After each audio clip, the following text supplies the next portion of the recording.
Hey guys, tonight we're diving into a world more confusing than your last relationship, medieval beauty standards. That's right, we're talking about the wild, often absurd ways people in the Middle Ages decided who was hot and who should probably stay out of the spotlight. Think of it as a strange, gross game of medieval Tinder where a good complexion wasn't about skincare, it was about surviving the plague.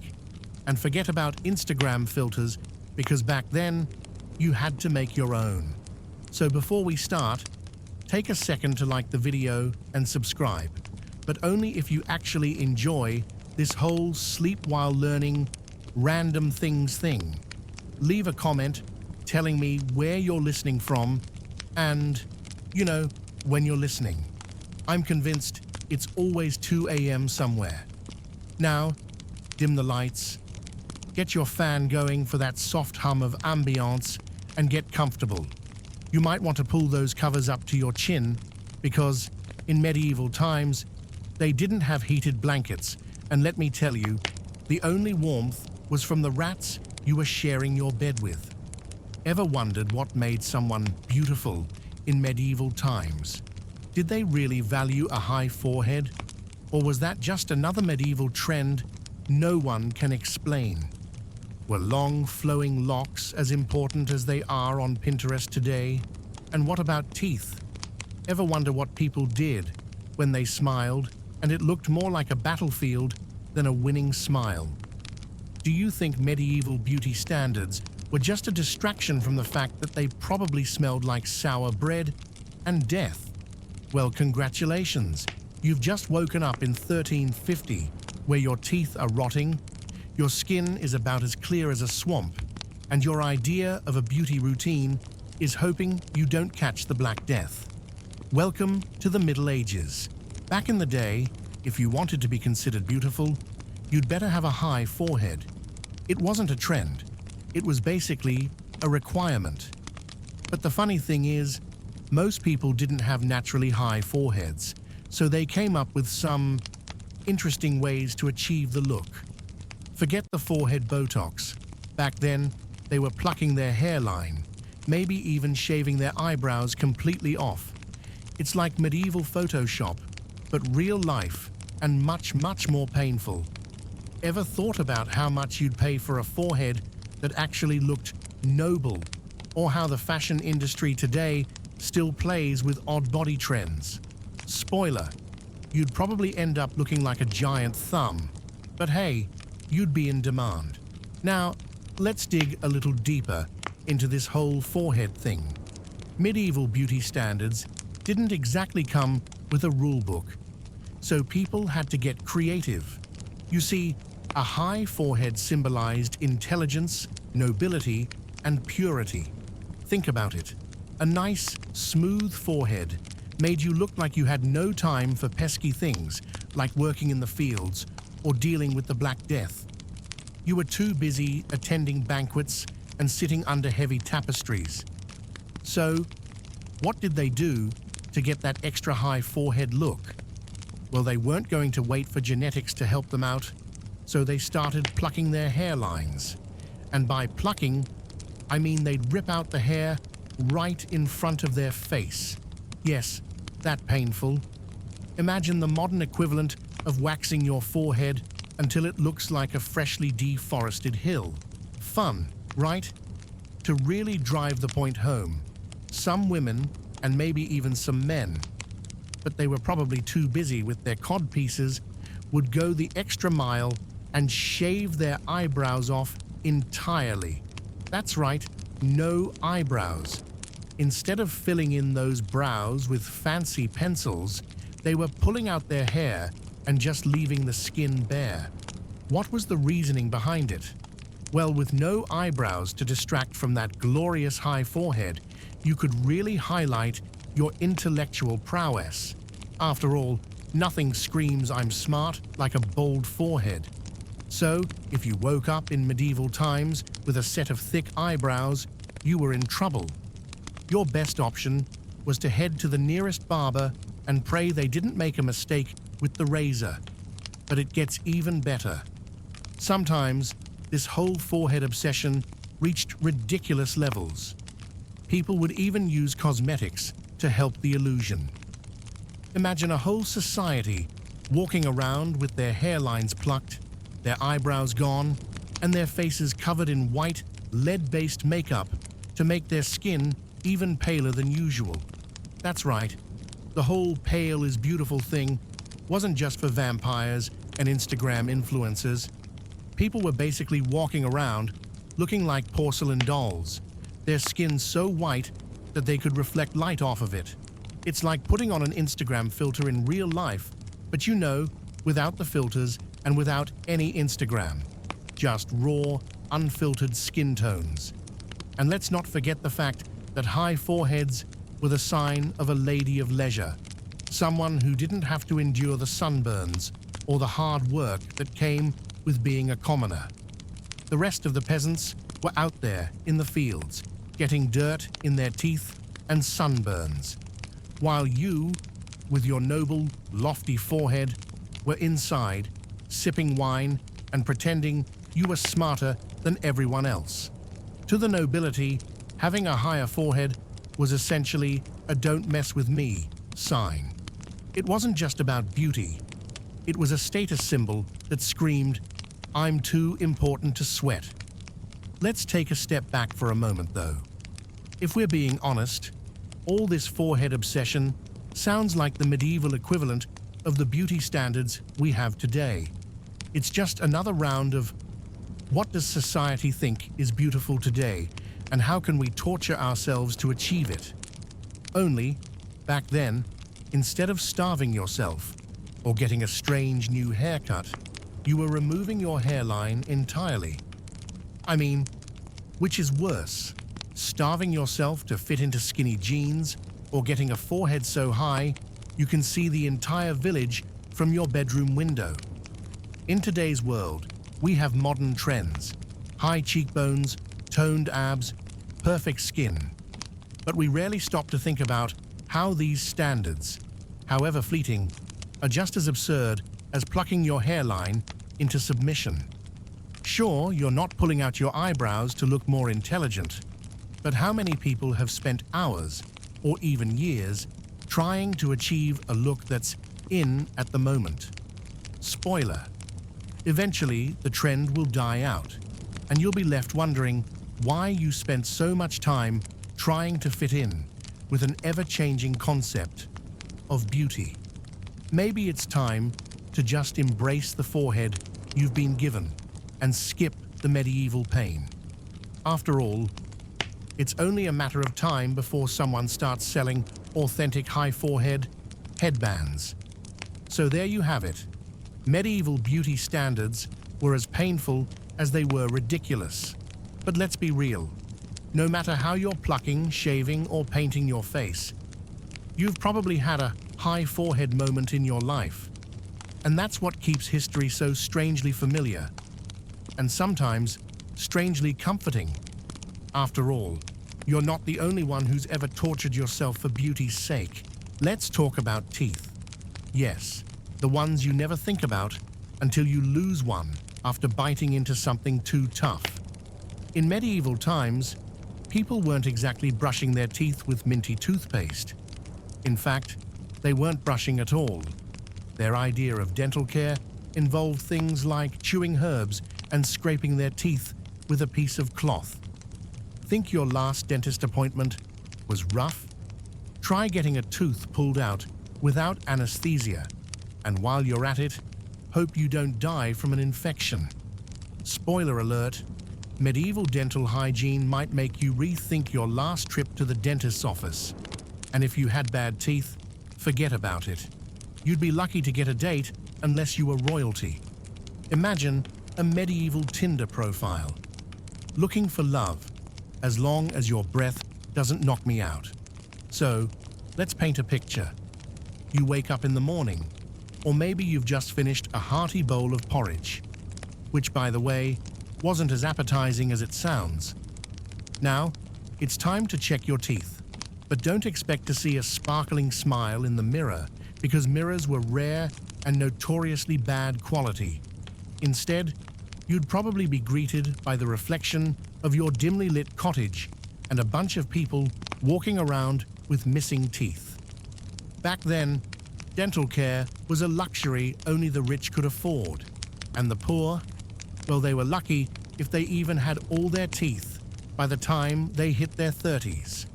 Seriously, dental hygiene was so bad that some people's teeth were practically falling out before they even made it to their midlife crisis.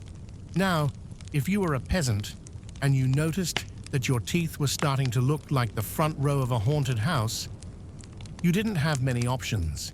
You could try chewing on some minty herbs or using salt to scrub the buildup off, but this was basically the medieval equivalent of putting a band-aid on a broken arm. And if you had a toothache, oh, you were in for a treat. You'd likely use a mix of alcohol and, for reasons we'll never fully understand, the juice from a rotten onion to numb the pain. Sound fun? Well, it gets better. If you actually needed a tooth pulled, you'd go to the town barber who moonlighted as a dentist, because apparently, being a barber and a surgeon were all part of the same job description.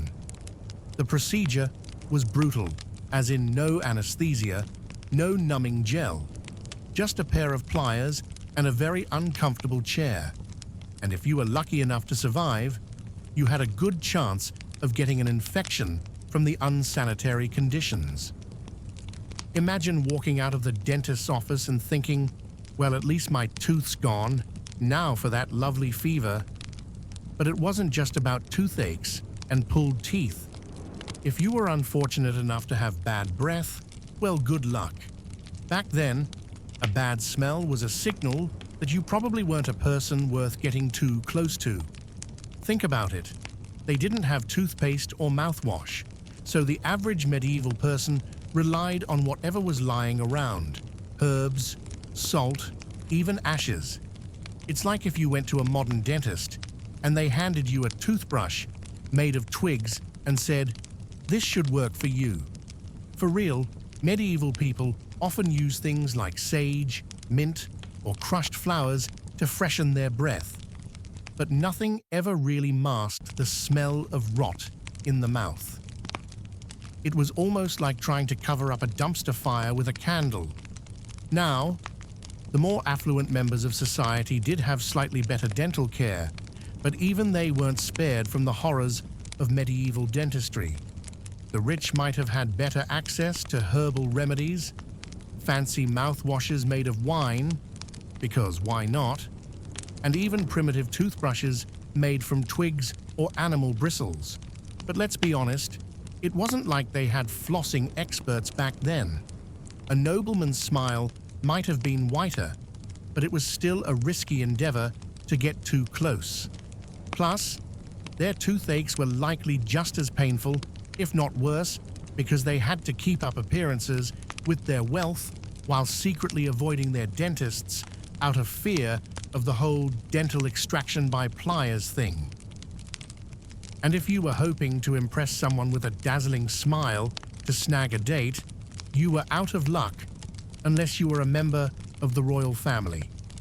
Because nothing says sexy like halitosis and blackened teeth, right? But at least your social status would get you out of most awkward situations, including the one where your teeth might have been missing, rotting, or a mix of both. And for those of you who are worried about your current dental woes, just remember, if you lived in medieval times, at least you didn't have to worry about flossing. You just had to worry about whether or not you were going to get a tooth pulled without passing out from the pain. It's funny how we take dental care for granted now, right? We pop into the dentist's office for a cleaning, get a fluoride treatment, maybe even whiten our teeth with some fancy toothpaste.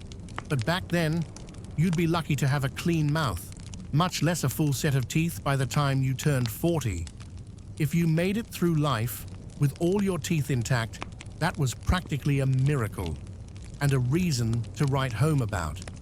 So the next time you're at the dentist, remember, at least you're not sitting in a medieval barber's chair with a piece of cloth in your mouth and the smell of rotten onion wafting up from your gums. Cheers to modern dentistry, even if it costs a small fortune. If you thought the people around you smelled bad after a long day, think again. In the Middle Ages, personal hygiene wasn't exactly a priority. People didn't shower regularly, and their solution for body odor was to douse themselves in perfume.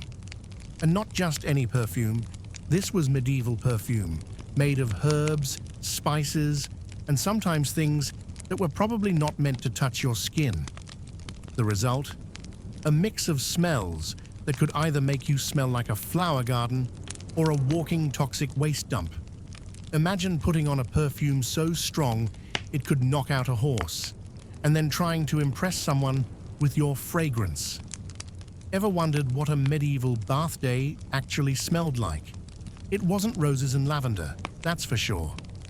Now let's talk about the medieval bathing situation, because, spoiler alert, it wasn't anything like your Sunday spa day. Most people in the Middle Ages didn't bathe on a regular basis. For the average person, cleaning up was more about splashing some water on your face and calling it a day. And if you had access to a bath, you were one of the lucky ones, because most of the time, people simply didn't have the resources for frequent baths. It was like they were trying to invent a new sport called dirt collecting. But for the upper class, oh, they had an entirely different approach. The wealthy of medieval society still didn't bathe all that often, but when they did, they went all out. Think scented water, herbal mixtures, and enough oil to lubricate a medieval battle axe. But of course, even with all that luxury, they still had the problem of, well, body odor. So what did they do? They reached for perfume, and we're not talking about anything you'd find at your local department store. This perfume wasn't about subtlety, it was about survival. You needed something strong enough to mask the fact that you hadn't washed in a month and a half. The perfumes they used were made with highly aromatic ingredients, like roses, lavender, and cinnamon, along with some much more questionable options. It wasn't unusual to find concoctions that included ingredients like crushed flowers, spices, and herbs mixed with things that were more toxic than they were fragrant. I mean, they didn't have modern safety standards back then, so some of these perfumes probably had more lead in them than a medieval knight's armor. And let's not forget, these perfumes weren't exactly safe for your skin. People were often dousing themselves with a toxic mix of oils and alcohol that would make you break out just from looking at it. Imagine putting on a perfume so potent it would burn your skin. But hey, at least it smelled like roses, if roses could also double as a chemical weapon. And don't even get me started on how medieval folks applied their perfumes. It wasn't just a quick spritz behind the ears. No, they'd usually apply it directly to their hair, their skin, and their clothing, essentially soaking themselves in an invisible cloud of scent that followed them wherever they went. Picture this. You're walking through a medieval marketplace, and someone approaches you wearing enough perfume to knock you out for the rest of the day. You wouldn't even need to see them. Just follow your nose, and you'd find them. And if they were really feeling fancy, they'd make sure their perfume was layered with different scents. It's like wearing all your clothes at once, only you're layering fragrance like it's a fashion statement. But the real kicker here is that while the rich were out here reeking of roses and maybe a little arsenic, the peasants weren't so lucky. They didn't have the luxury of perfume, let alone a bath. In fact, the peasants had to make do with the stink that came from working hard in the fields and living in tiny, cramped homes with no ventilation. No perfume, no fancy scented oils, just a lot of sweat, dirt, and maybe the occasional whiff of the animal manure from the livestock they shared their living space with. It was like the ultimate test of survival. Could you tell the difference between a noble and a peasant just by the smell? spoiler, you could. If you had any doubts about the effectiveness of medieval perfume, think about this. It didn't just cover up the smell of people's bodies. It was also a status symbol. If you were rich enough to afford high-quality perfume, it meant you had the resources to make yourself smell like wealth. It wasn't just about hygiene, it was about showing off. The more powerful and intoxicating the scent, the better your standing in society.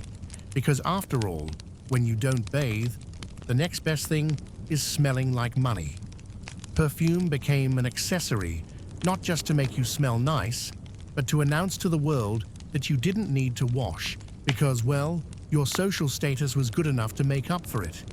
It's funny to think about how perfume was used in a time when people's general cleanliness was, let's say, less than ideal.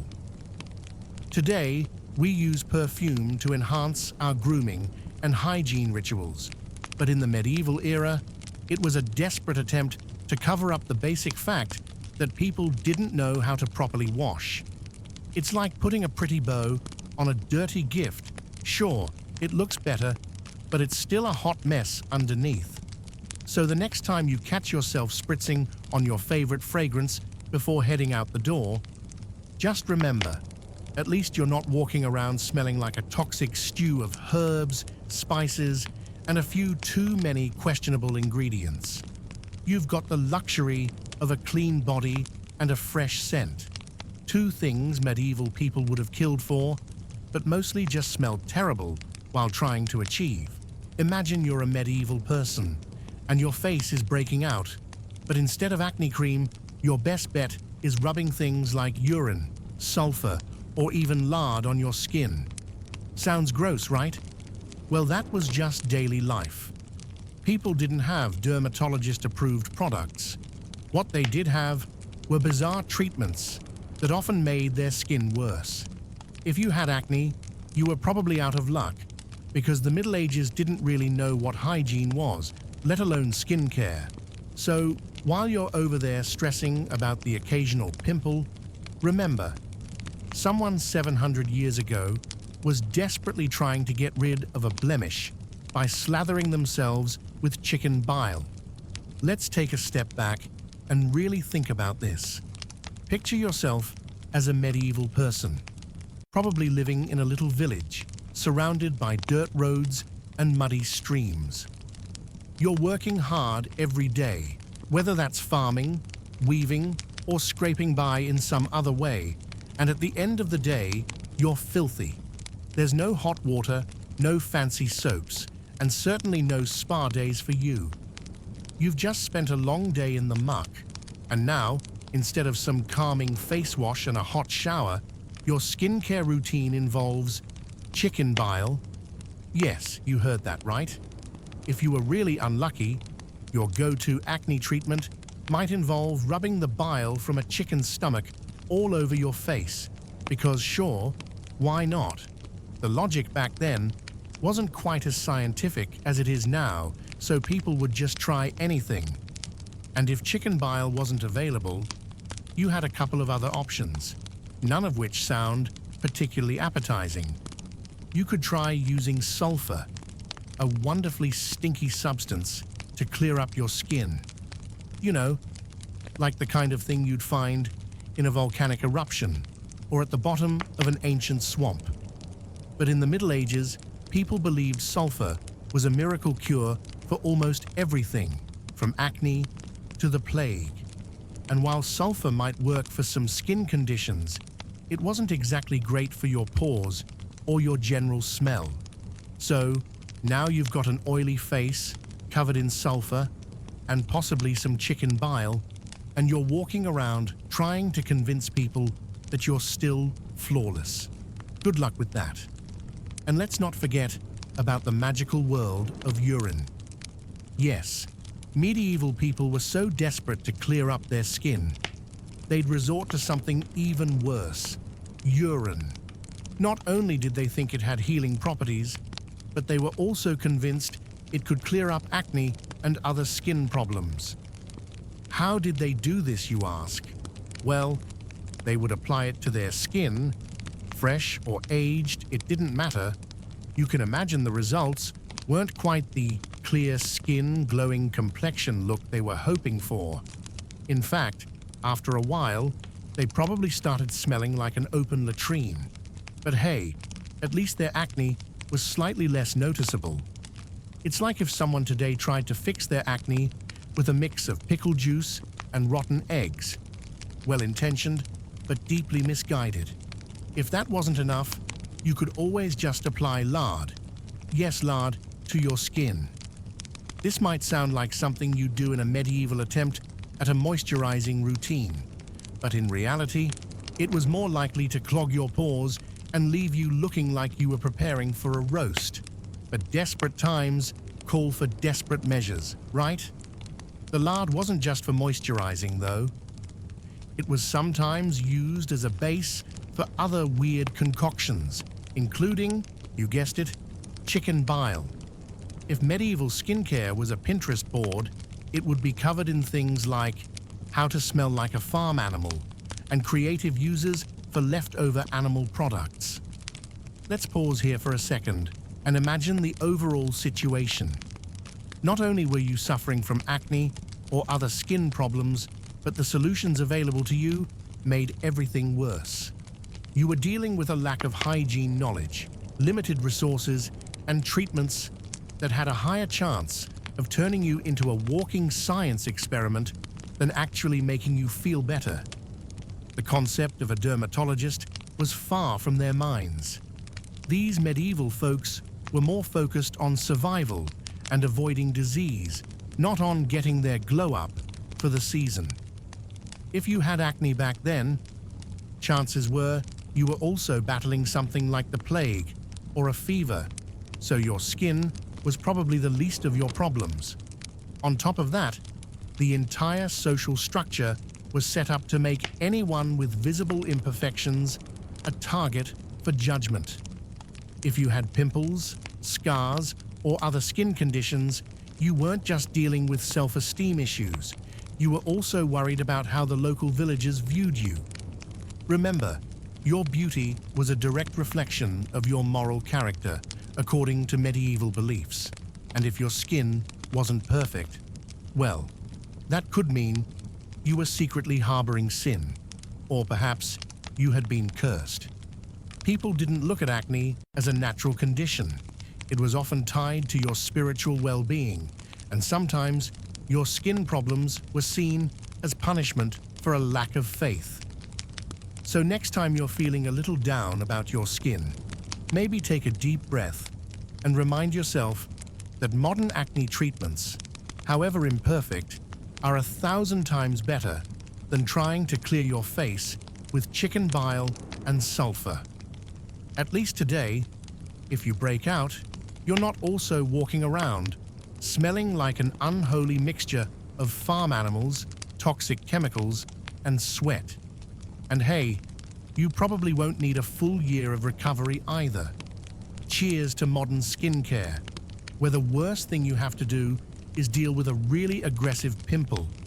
It could be worse. You could have had to face the medieval way of tackling acne.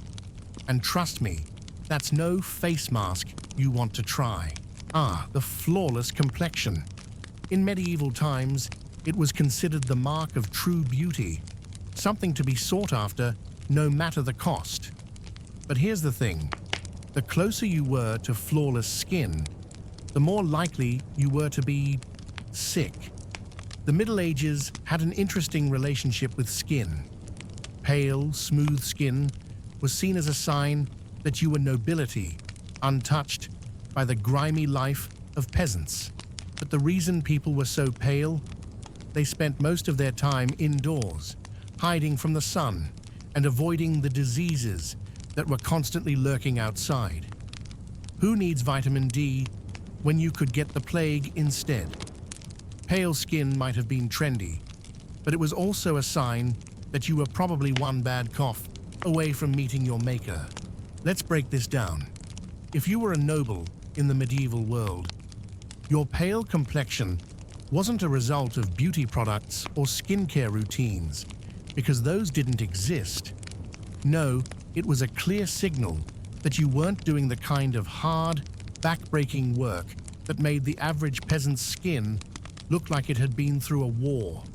The peasants were out in the fields, working under the harsh sun, getting darker, rougher skin, while the rich folk, they were chilling indoors, avoiding the sun like it was a bad first date. It's almost as if the goal wasn't just to be pale, but to be so pale you could almost blend in with a ghost at a Halloween party. In fact, being pale was a sign of wealth. If you didn't have to work in the fields, you had the luxury of staying inside and pretending that sunlight wasn't essential for life. But here's the twist in this flawless complexion fantasy. The paler you were, the more likely you were actually battling some serious health issues. You see, nobles were hiding indoors because of more than just the sun. There were constant fears of disease, and many of these diseases, like the plague, could be caught just by stepping outside. So what did they do? They stayed inside, relying on their fancy indoor plumbing, or lack thereof, expensive food, and a lifestyle that slowly chipped away at their health. In fact, pale skin became a bit of a warning sign. If you were too pale, people didn't think, "Wow, you're so beautiful." They probably thought, "You're about to get sick, aren't you?" But that's not all. While being pale was fashionable for the wealthy, it came with a price. A price that, for most, meant not living long enough to enjoy that flawless look. If you were pale and smooth, it usually meant that you were avoiding the sun because you were too busy either quarantining from a disease or trying not to catch one yourself. In a time when disease was rampant, your best bet was staying out of the sun and hoping that you didn't contract something worse than a few wrinkles. The nobles weren't exactly living healthy lifestyles. They might have been pale, but they were also filled with parasites, weak immune systems, and questionable hygiene practices. That flawless skin came with a catch: constant exposure to the potential death traps of their society, like poor sanitation and the ever-present risk of plague. This obsession with pale skin isn't just about vanity, it's about survival. The noble class had more access to resources, but they were also more likely to die from common illnesses. In contrast, peasants who worked the land had darker, more weathered skin, but they were often stronger from working outdoors. The idea was that while their skin might not have been the picture of health, their bodies were, for the most part, built to survive. In fact, the whole sickly nobility thing was an open secret. While the peasants were out doing the hard work, the nobles were locking themselves away, hoping their delicate complexions didn't give them away. And then there's the irony. You see, the most sought-after beauty standards, smooth, porcelain-like skin, came at the expense of the health that these people so desperately needed. It's like wanting to wear the prettiest shoes while ignoring the fact that they're slowly causing blisters. This contrast wasn't lost on the common folk either. It was clear that the pale-skinned nobles were often the most vulnerable, while the tan-skinned peasants, despite their grungy appearance, were the ones likely to outlive everyone. It wasn't exactly a fair trade-off, but as long as you looked good in your velvet gown or your finest tunic, who cared about a little bit of disease, right?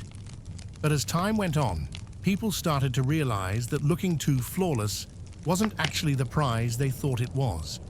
That pale complexion, which once signaled wealth and nobility, became more of a warning sign than a beauty standard. It was like walking around with a neon sign that said, "I'm probably going to die soon." Pale skin, once the epitome of beauty, started to be associated with illness, frailty, and, ultimately, a lack of longevity. It was like having a fancy coat that looked amazing, until you realized it was made out of moths. So, the next time you're caught up in the beauty standards of today, Whether it's a flawless complexion, the perfect body, or the latest look, just remember that in medieval times, having perfect skin was anything but ideal. Sometimes, maybe it's better to embrace the real, unfiltered version of yourself. After all, even the finest porcelain dolls break, while the more rugged and weathered tend to stand the test of time. You might not be a delicate flower, but at least you're not one bad sneeze away from becoming history. And then, there's medieval makeup. In today's world, makeup is a tool for enhancement. In medieval times, it was a mask of survival. Women especially would go to great lengths to improve their looks by covering up imperfections, or simply to look more alive. The typical medieval makeup involved lead-based products that not only made you look pale, but could literally poison you. They were basically playing Russian roulette with their health, just to get that flawless look. So next time you're feeling bad about your makeup, remember, at least you're not poisoning yourself just to look alive. And if you were a woman back then, you didn't even have the benefit of hiding it behind a filter. It was either you were pretty or you were not. Let's rewind to the 14th and 15th centuries. Imagine you're a noblewoman trying to impress the court. You want to look youthful, delicate, and refined. Nothing too dramatic. In fact, you're so desperate to look delicate that you'll do almost anything to achieve that elusive porcelain skin and rose petal lips. You start with a lovely foundation, a thick layer of white lead-based powder. Yes, lead. Not only does it make your skin look like a fresh sheet of parchment, but it also poisons you slowly over time. But hey, who's counting the health risks when you can look like a walking marble statue? After all, smooth, pale skin was the mark of nobility. The idea was to look untouched by life, like you were perpetually in a state of soft repose, gazing serenely into a sunset, or in reality, your next royal banquet. And this wasn't just any regular face powder. Oh no, this was a mixture of lead, vinegar, and sometimes even mercury. That's right, mercury, a substance that we now know to be incredibly toxic, but back then, they had no idea. They were more concerned with their appearance than with, say, their future ability to, stay alive. Women would apply these toxic concoctions to their faces to create that flawless, pale complexion that was all the rage among the elite. If they were feeling extra fancy, they might also add a little rouge made from crushed red berries or carmine. This gave their cheeks a flush that made them look as though they had just stepped out of a Renaissance painting, or more likely, had just stepped out of the grave. But of course, it wasn't just about the face. The eyes were another focal point of medieval beauty. Since women couldn't exactly contour their faces the way we do today, they turned to other methods to make their eyes pop. Some women would pluck their eyebrows to the point of near extinction, and others would go so far as to tattoo their eyebrows or even use soot to darken their eyelids. The goal was to make their eyes look larger, more expressive, and more otherworldly, because nothing says, "I'm alive," quite like using a charcoal pencil to draw on your face and hoping no one notices your rapidly declining health. But let's not forget that makeup in medieval times wasn't just about looking beautiful, it was about survival. You see, women weren't just trying to look good for the sake of vanity. They were attempting to mask the effects of the many diseases that ran rampant at the time. If you didn't have access to proper nutrition, fresh air, or basic hygiene, you might look a little less than fresh-faced. So, makeup became the answer to looking healthy and vibrant when you were, in fact, anything but. The application of lead paint was essentially like playing a dangerous game of hide the illness. Instead of going to the doctor, you just went to the mirror, slathered on some paint, and hoped the world wouldn't notice that you were struggling with something far worse. The truly wild part about all this is that, unlike today's makeup, which is often removed at the end of the day with a cleansing wipe, medieval makeup didn't have an expiration date. You'd keep that lead-based powder on your face for as long as it would last, even though every hour you wore, it was another hour you were poisoning yourself. But here's the thing, no one talked about the side effects. There was no, hey, maybe we should avoid putting poisonous substances on our skin. No one was running around with social media campaigns warning about the dangers of mercury-laced foundation. It was just how things were done. Poisonous, unhealthy, and dangerous, but somehow accepted in the pursuit of beauty. And don't even get me started on the fact that this wasn't just a casual look. It was all or nothing. Either you achieved that porcelain skin, rosy cheeks, and doll-like eyes, or you were considered undesirable. There was no middle ground. If your makeup didn't look perfect, you risked being seen as less than respectable, less than noble, and maybe even less than human. Imagine living in a world where looking sick was worse than actually being sick. At least today, we can adjust our makeup to suit our mood or environment, or at the very least, take it off at night without fear of long-term consequences. You know, the whole removing your makeup routine is really a luxury when you think about it. So, the next time you're feeling a little too much pressure to achieve that Instagram-worthy look, just remember, at least you're not slathering yourself in poisonous chemicals just to look alive. And the best part? You can take a break from makeup whenever you feel like it, without worrying about accidentally making yourself ill. So, cheers to modern makeup.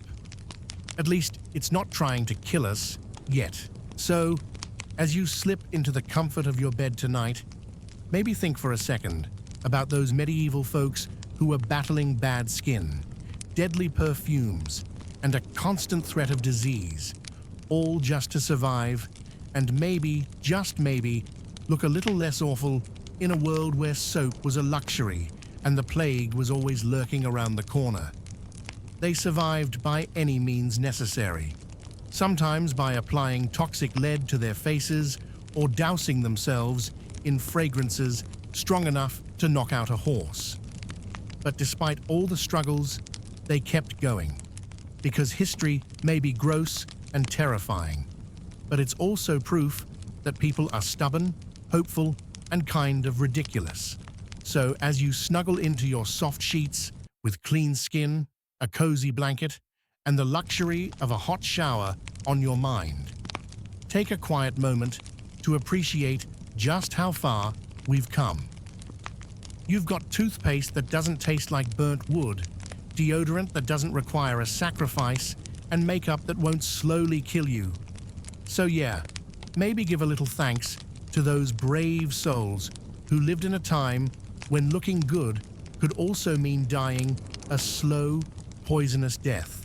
Because despite everything, the fact that they kept trying, kept fighting, and kept up with those ridiculous beauty standards, well, that's something worth respecting.